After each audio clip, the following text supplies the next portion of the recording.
I was asked here after the movie by part of the crew, that they really like the scene in which where I forgive Sigge the hacker for a lot of things that's gone on during the time, and to which I replied, what else could you do, right? Because in reality, we have two choices in life.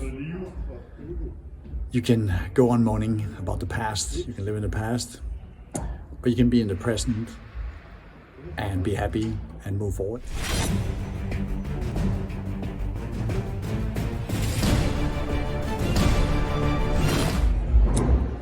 I'm here in Folketeatret in Copenhagen, where I just participated in the Danish Bodils, which is similar to the American Oscars for the movies industry, where a documentary I've been part of for 9 years, A Dangerous Boy, was nominated as Best Documentary. It's strange then to sit here. I've of course seen the movie a couple of times and watching yourself. It took 9 years to produce a movie, from beginning of filming actually to the end. It's interesting to see yourself over 9 years, how much have changed in my different roles, from originally in the beginning of the movies, what it's about, being a bodyguard for Sigge the hacker at WikiLeaks, being involved, being a bodyguard for Julian Assange, then going on to the roles I had around the world and security, but also then going to be a pastor in Iceland and serving for 7 years there, and then to be an entrepreneur in Denmark and in nature conservation, and seeing cuts from that as well. And it's really interesting to watch your own life go backwards, right? See it backwards, who you were, what you did. And for me, often it feels like a different lifetime, like it's a whole different episode. Unfortunately, the movie didn't win. It was nominated, but it didn't win. But nevertheless, it's a great movie that shows a lot about life and feelings.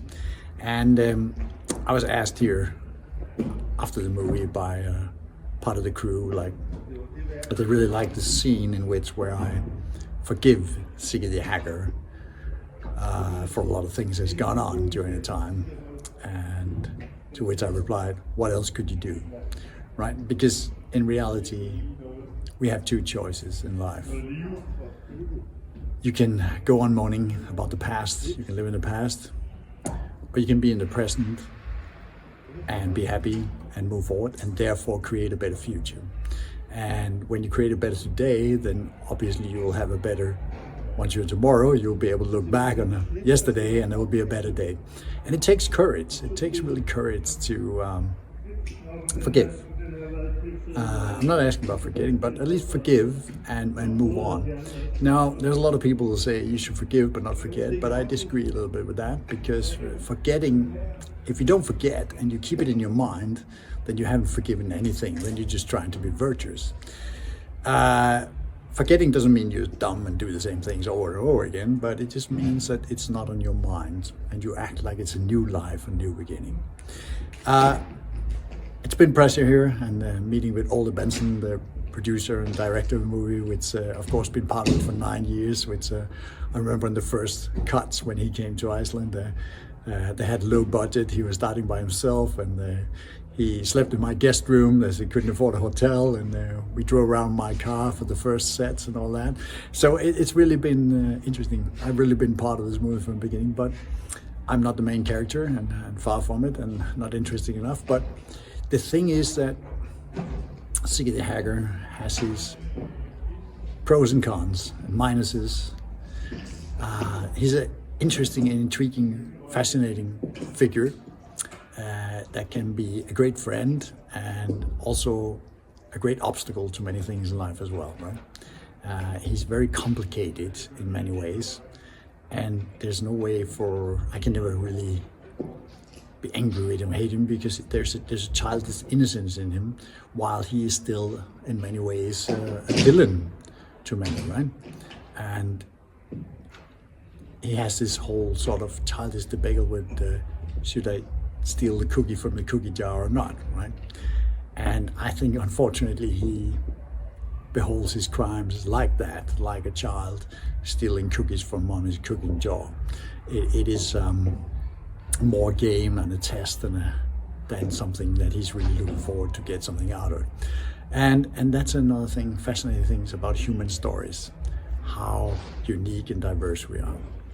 But to go forward into a better life, it takes courage, which is why I always preach courage. I tell people as a coach, I'm saying you need to find courage to be yourself, to do what's best for you at all times, no matter what, right? And all comes from a very thing that thoughts leads to emotions, and emotions leads to actions.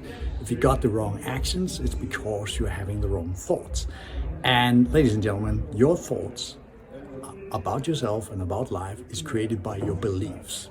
So you might want to reconsider the beliefs you're having. What is you believe to be true? And why do you believe that to be true? And why do you believe certain things about yourself? Why do you believe it? And are they true?